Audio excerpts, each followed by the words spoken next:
봉주루! 안녕하세요. 오토헤럴드 김은기입니다. 네, 오늘은 좀 특별한 차를 소개해 드리려고 하는데요. 프랑스 자동차 회사죠. PSA 그룹에서 내놓은 DS 브랜드의 DS7 크로스백이라는 SUV 차량입니다.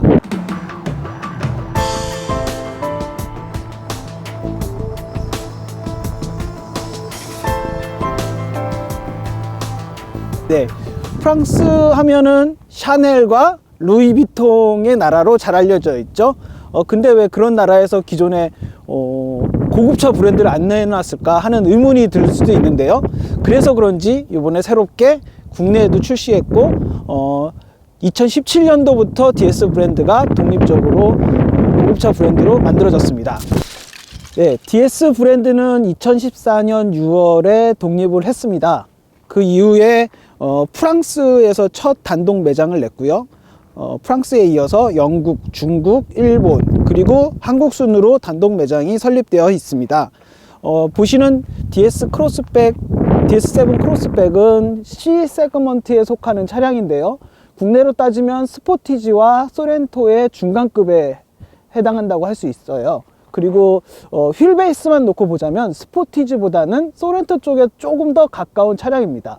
한눈에도 좀 스포티지보다는 좀 커 보이는데 저 소렌토보다는 조금 더 작아 보이는 사이즈를 보이고 있죠. DS7 크로스백의 전면 디자인에서 가장 큰 특징은 요 육각형 그릴을 꼽을 수 있습니다. 굉장히 와이드한 형상을 하고 있고요. 이쪽에 DS 엠블럼을 중앙에 배치를 했네요. 그리고 이쪽은 이제 적외선 카메라를 탑재를 했기 때문에 요 카메라 자리도 있고요. 이쪽 라디에이터 양쪽으로 약간 두툼한 크롬 라인을 해가지고 고급스러움도 표현하고 있습니다. 그리고 헤드램프는 DS 액티브 LED 비전이라는 램프가 사용되어 있는데요. 시동을 걸면 저 안쪽에 있는 램프 3개가 접혔다 펴지면서 굉장히 약간의 보석과 같은 느낌을 주고 있죠. 그리고 이쪽에 이렇게 보시면 주간 주행등도 이렇게 세로 형태로 들어가 있고요. 또 하나 특징을 하자면 전체적인 디자인에서 이쪽 보닛의 라인도 넣고 요 헤드램프에서 측면으로 이어지고 리어램프까지 이어지는 라인을 넣으면서 SUV의 역동성을 강조하고 있습니다.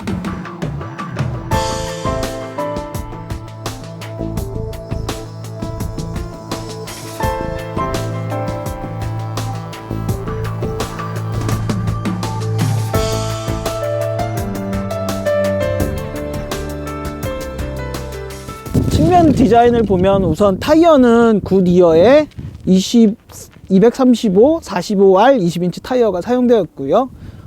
여기 약간 휠이 누가 벌써 긁었네요.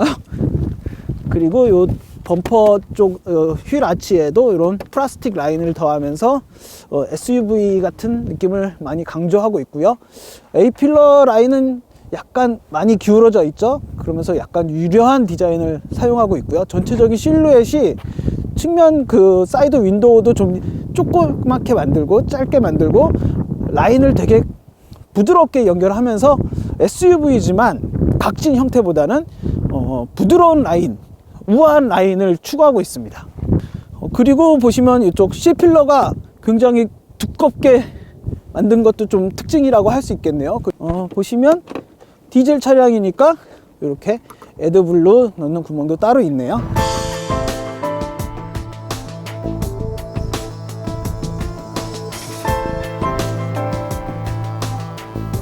후면부 디자인은 전체적으로 좀 볼륨감을 강조했어요. 이렇게 뚝 떨어지는 라인이 아니라 약간 움푹 이렇게 튀어나오는 디자인을 사용하고 있고요.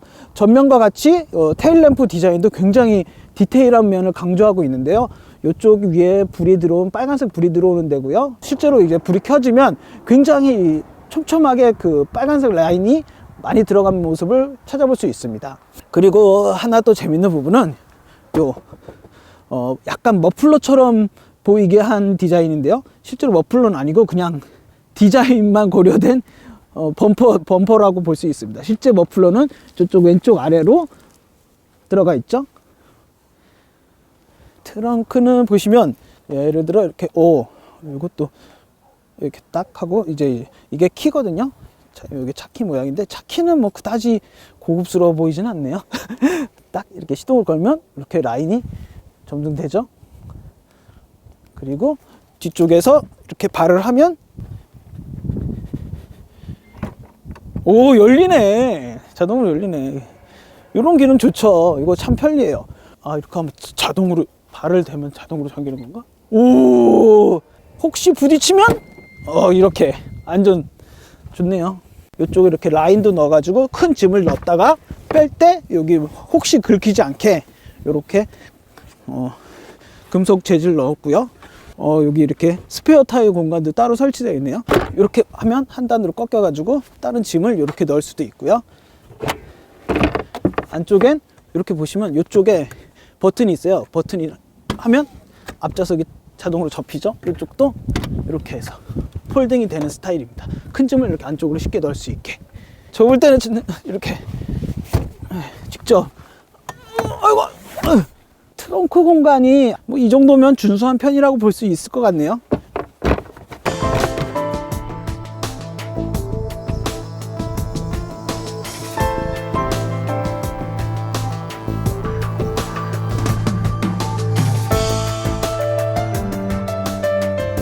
DS7 크로스백의 외관 디자인은 우선 굉장히 기존에 봤던 프리미엄 차량에서도 참 보기 드문 디자인인 것 같아요.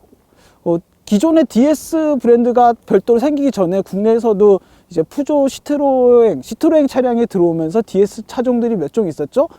그 차량들을 볼 때는 뭔가 진짜 그야말로 외계인이 만든 차가 아닌가 싶을 정도로 희한한 디자인을 많이 보여줬는데요. 고급차 브랜드를 내놓으면서 이 DS7 크로스백을 이제 플래그십 SUV로 내놨는데요. 그 시트로엥 특유의 아방가르한 디자인이 이 차에도 그대로 접목이 된 것 같습니다. 요 헤드램프나 뭐 전면부 디자인에서 헤드램프나 그릴이나 이런 부분 요소들이 굉장히 좀 화려하다고 할까요? 뭐 그런 모습을 볼 수 있어요. 그리고 전체적인 실루엣은 약간 볼륨감을 강조하다 보니까 기존의 아우디 차량이랑도 좀, 아우디에서 내놓는 SUV 차량이랑도 좀 비슷한 느낌이 있고요.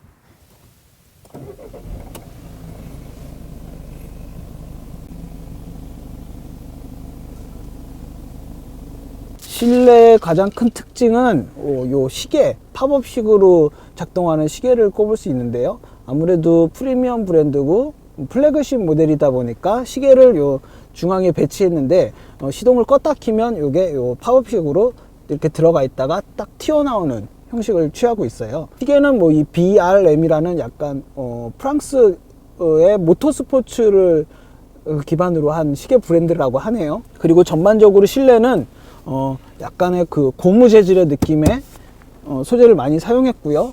요런 대시보드 아래쪽은 가죽을 많이 넣었어요. 그리고 요 시트도 요 이제 보시면 요런 패턴을 넣었는데요. 요게 얘기를 들어보니까 요 시계 브랜드와 느낌이 비슷하게, 왜 시계 보면 요 그 시계 알맹이 빼고 요 가죽 스트랩 있죠? 가죽 스트랩에서 영감을 얻어서 이렇게 볼록볼록하게 만들었다고 하네요.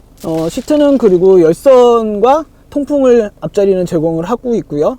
요 앞쪽에 공간에서 보조석과 운전석에 다이얼 방식으로 할 수 있어요. 중요한 요 센터 콘솔 부분을 보시면 바깥에서 그 조명, 헤드램프와 테일램프에서 보셨던 그 화려함을 고스란히 이어가고 있죠. 뭐 특별한 기능이 있는 건 아니고 이제 윈도우, 양쪽 창문, 뒤쪽 창문을 열었다 잠갔다 할 수 있는 버튼들인데 굉장히 뭐 대단한 기능이 있을 것 같이 디자인을 했지만 뭐 그다지 특별한 기능은 없습니다. 그리고 앞쪽에는 휴대폰을 이제 무선으로 충전할 수 있는 공간도 마련되어 있고요.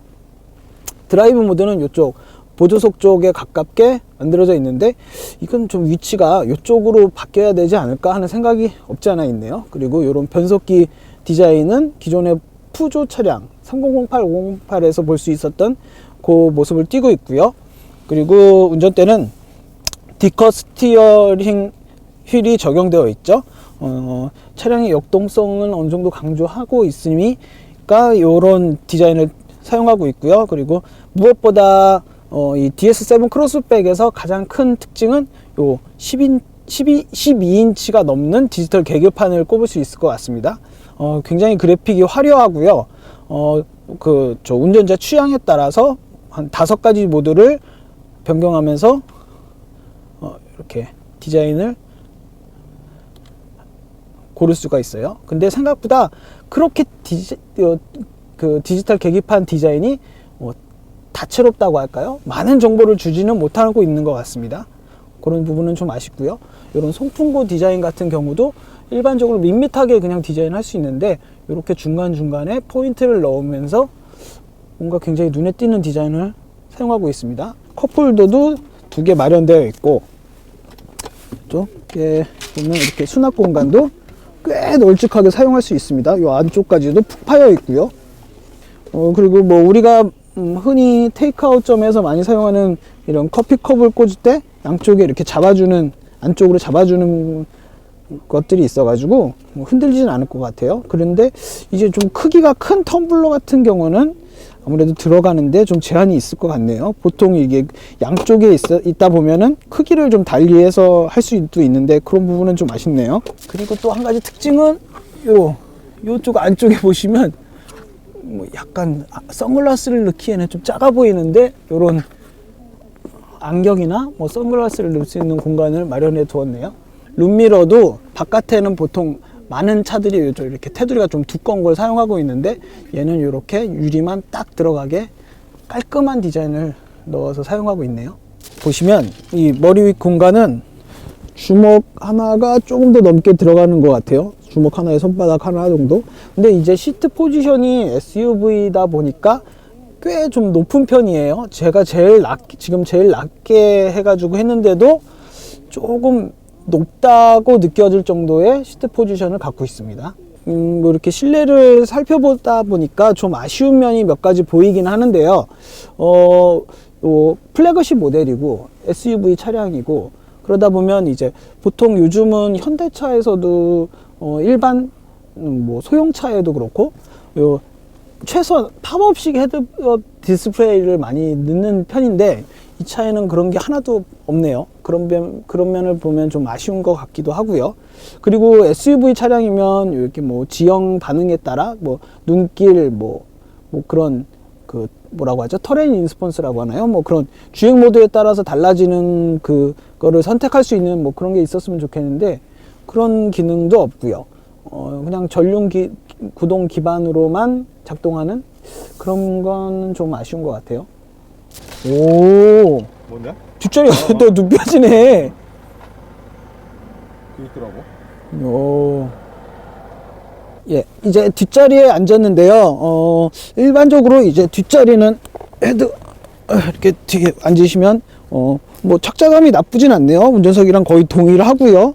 그리고 일반적으로 이렇게 허리 부분이 약간 한 10도, 15도 정도 기울어져 있어서 그렇게 뭐 딱 이렇게 직각으로 세워져 있는 것도 아니고요. 그래서 그런지 좀 편안하고요. 한 가지 재밌는 부분은 이쪽 도어 쪽 패널에서 보시면 의자 등받이 높이를 기울기를 조절할 수 있는 버튼이 있어요. 그래서 꽤 앞쪽으로 직각으로 세워질 수도 있고요. 뒤쪽으로 더 눕힐 수도 있고 그렇습니다. 무릎 공간은 지금 앞자리에 어느 정도 공간을 두고 나서도 지금 두 개가 넘게 들어가고 있네요. 꽤 넓은 무릎 공간을 제공하고 있고요. 또 앞쪽 등받이를 이렇게 움푹하게 파내가지고 네, 무릎 공간이 꽤 여유로운 것 같습니다. 그리고 머리 위 공간도 지금 이렇게 편하게 제가 이렇게 앉았다고 생각을 하면 2개 정도가 들어가니까 꽤 여유로운 편이네요.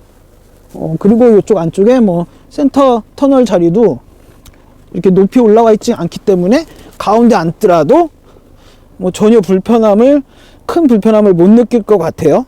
근데 좀 아쉬운 면을 보자면 뒷자리에는 열선이나 뭐 그런 편의 기능이 빠져 있는 것 같네요. 펴시면 이렇게 이거 컵홀더가 이거 뒷자리에서 컵을 넣는다고 생각하면 이거 낭패일 것 같은데 차가 조금 움직이면 쏟아질 것 같네요. 프리미엄 브랜드가 가져야 할 뭐 여러 가지 기본적인 요소를 많이 갖추고 있습니다. 근데 아직까지는 좀 의욕이 과하다고 할까요? 뭐 그런 느낌이 있어요. 디테일한 부분이나 전체적인 뭐 부분 요소들은 굉장히 화려하고, 우리가 생각하는 프랑스, 파리 뭐 그런 도시와 나라의 분위기를 많이 따라가고 있는데요.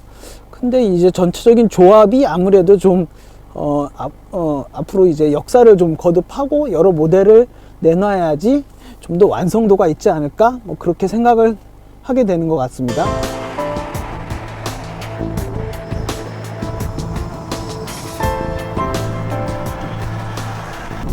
DS7 크로스백을 시승하고 있는데요. 이 차는 이제 2.0L 블루 HDI 엔진에 8단 자동 변속기가 맞물려 있습니다.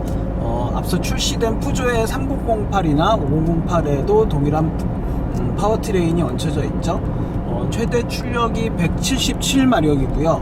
최대 토크가 40.82입니다. 일단 운전대에 앉아보면 이 시트가 주는 이 착자감이 굉장히 편안하고 좋습니다.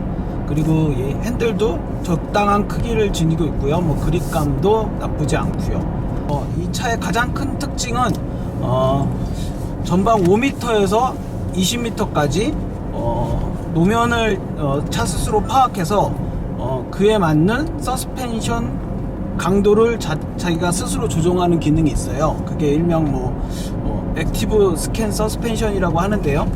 그 기능 때문에 이런 과속 방지턱을 넘을 때나 약간 고속 주행에서나 노면이 불규칙한 상황에서 좀 더 안정적인 주행이 가능합니다. 드라이브 모드는 요 센터 콘솔에 있는 변속기 위쪽에 위치한 버튼을 이용해서 조절 가능하고요. 컴포트가 있고, 노말이 있고, 에코가 있고, 스포츠가 있습니다. 제가 좀 전에 운전을 좀 해보면서 요 주행 모드를 각각 해봤는데요. 이 차의 백미는 컴포트 모드와 스포츠 모드인 것 같아요. 컴포트 모드는 굉장히 뭐 약간 대형 세단을 탄 느낌?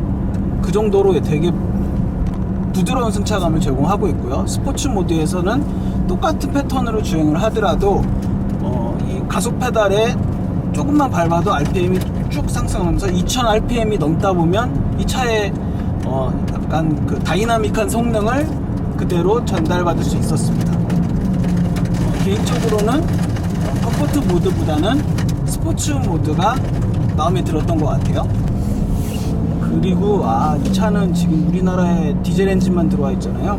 차라리 가솔린 엔진 얹은 게 더 잘 어울릴 것 같아요. 너무 이 차급의 외관이나 차급에 맞지 않게 이 디젤 엔진 특유의 이 소음과 진동이 많이 잦아들었다고 하지만 그래도 약간 거슬리게 느껴져요. 차라리 가솔린 엔진을 얹은 게 더 잘 어울릴 것 같아요. 그리고 또 하나 이 DS7 크로스백의 특징적인 기능 중 하나는 적외선 카메라를 이용한 나이트 비전을 제공하고 있죠. 나이트 비전 같은 경우에는 전방 100m까지 그 계기판에 비춰진다고 해요. 그 적외선 카메라를 이용해서 예를 들어 안개가 심하게 낀 날씨나 비가 엄청 많이 온다 그러면 이제 헤드램프만으로 가지고는 이제 잘 안 보이잖아요.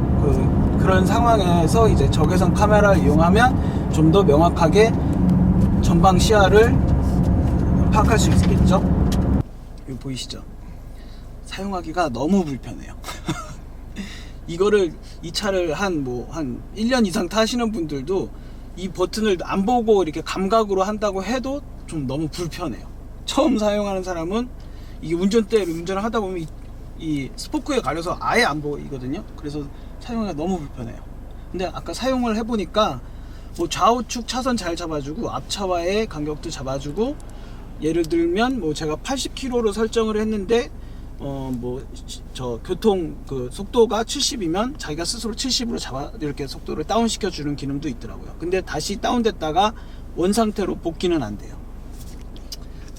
근데 자주 사용하고 싶지는 않게 되더라고요. 왜냐면 여기 스티어링 휠에 원래는 위치해야 이게 좀 빈번하게 사용을 하는데 이 스티어링 휠에는 다른 버튼들이 지금 뭐 이 앞에 디지털 계기판 조절하는 버튼이나 여기 뭐 멀티미디어 조절하는 기능이 여기 버튼 두 개로 사용하고 있기 때문에 버튼을 넣을 데가 없는 거죠.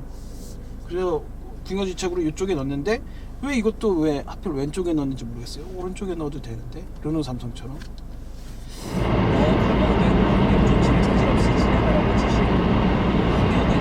DS7 크로스백의 전반적인 승차감은 각각의 주행 모드에 따라서 약간의 차이를 보이고 있는데요. 스포츠 모드를 제외한 대부분의 주행 모드에서는 약간 컴포트한 스타일을 유지하고 있습니다. 그리고 스포츠 모드에서는 굉장히 다이나믹한 승차감을 전달하고 있고요.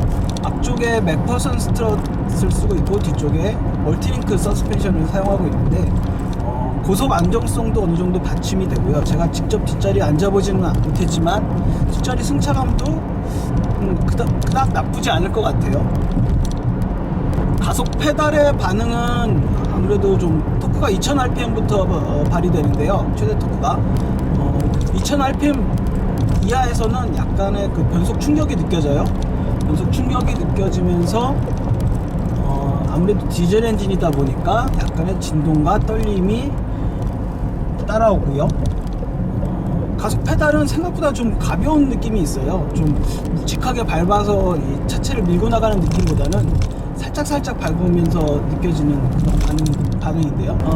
아무래도 C 세그먼트에 속하는 차량이다 보니까 패밀리카 용도로 많이 사용을 하겠죠. 그러다 보니까 굉장히 뉴트럴하다고 할까요? 뭐 그런 보편적인 승차감을 보이는 것 같습니다.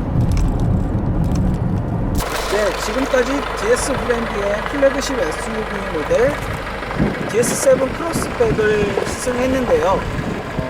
이제 국내에 출시된 만큼 BMW X3나 벤츠 GLC와 경쟁을 하게 될 것 같습니다. 지금 출시 가격이 5,190에서 5,000 중반까지 설정이 되어 있는데요. 앞으로 어떤 경쟁력을 펼치게 될지 지켜봐야 될 것 같습니다. 네, 지금까지 오토헤럴드 김웅기였습니다.